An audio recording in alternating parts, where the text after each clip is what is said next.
আসসালামু আলাইকুম প্রিয় ভিউয়ার্স, কেমন আছেন সবাই? আশা করছি যে যেখান থেকে আমার ভিডিওটা দেখছেন ভালো আছেন এবং সুস্থ আছেন। তো চলে এলাম নতুন একটা রেসিপি নিয়ে।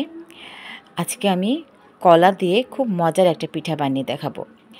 অনেক সময় ঘরে থাকে না, কলা বেশি পেকে যায়, একটু বেশি মজে যায়, তখন আর এমনি এমনি খেতে ইচ্ছে করে না।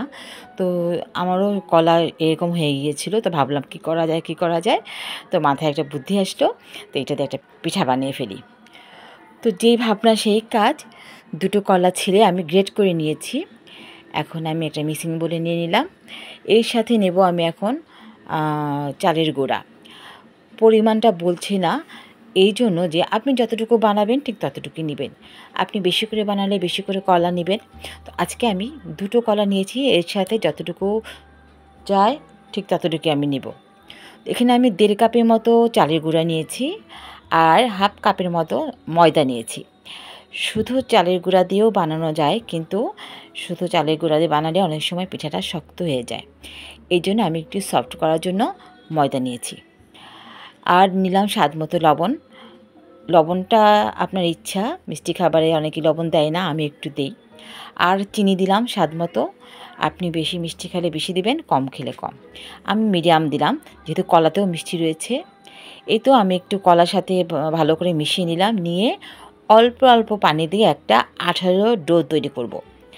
অবশ্যই আমি আপনাদেরকে কনসিস্টেন্সিটা দেখিয়ে দিব। তো এখন আমি একবারে পানি দিতে যাব না, কারণ বেশি পানি হয়ে গেলে কিন্তু পিঠাটা হবে না। এই জন্য আমি অল্প অল্প পানি দিয়ে সুন্দর একটা ডো তৈরি করে নেব।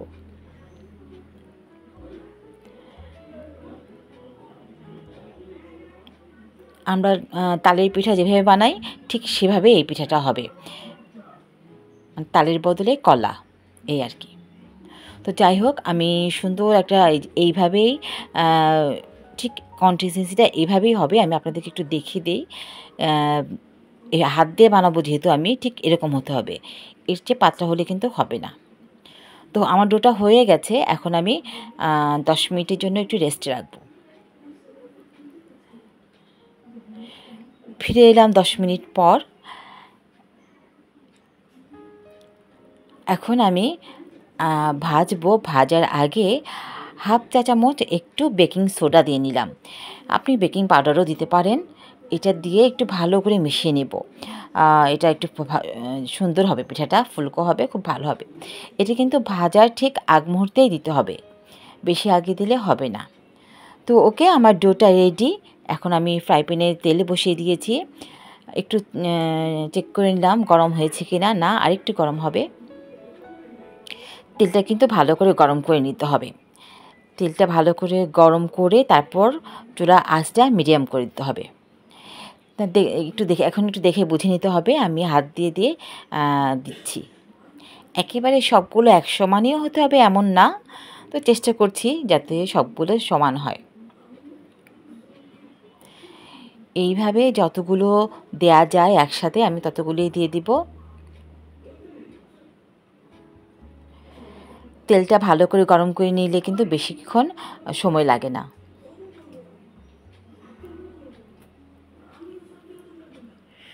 আমার সবসময় চেষ্টাই থাকে যে কোনো রেসিপি খুব সহজ করে ঘরে থাকা উপকরণ দিয়েই কোনো রেসিপি তৈরি করে আপনাদেরকে দেখানো। আশা করি আমার এই রেসিপিগুলো আপনাদের ভালো লাগছে, এবং আমার রেসিপিগুলো আপনারা বাসায় ট্রাই করবেন, খুবই ভালো লাগবে। আর আমাকে কমেন্টস করে জানাতে কিন্তু ভুলবেন না। এই তো আমি উল্টে পাল্টে ভেজে নিচ্ছি। আপনি আপনার পছন্দের কালার করে নামাবেন। তো আমি একটু মানে একটু কড়া করেই ভাজবো, ব্রাউন করে নেব আর কি, গোল্ডেন ব্রাউন।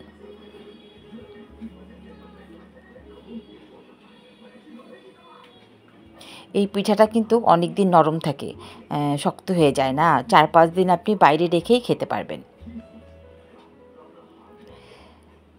এই তো আমার প্রথম দেয়া পিঠাগুলো ভাজা হয়ে গেছে। এখন আমি তুলে নিচ্ছি। আপনি ইচ্ছে করলে আরেকটু কড়াও করতে পারেন, বা আরেকটু হালকা করেও ভাজতে পারেন। দেখেছেন ভিউয়ার্স, আমার প্রত্যেকটা পিঠাগুলো প্রায় সমান হয়েছে এবং ফুলকো হয়েছে। খেতে খুবই মজা। এটা গরম গরমও মজা, আবার ঠান্ডা হয়ে গেলেও মজা।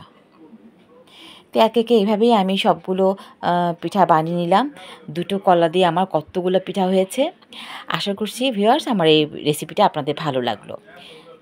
ভালো লেগে থাকলে কিন্তু কমেন্টস করতে ভুলবেন না। আর প্লিজ আমার চ্যানেলটি সাবস্ক্রাইব করে দিবেন।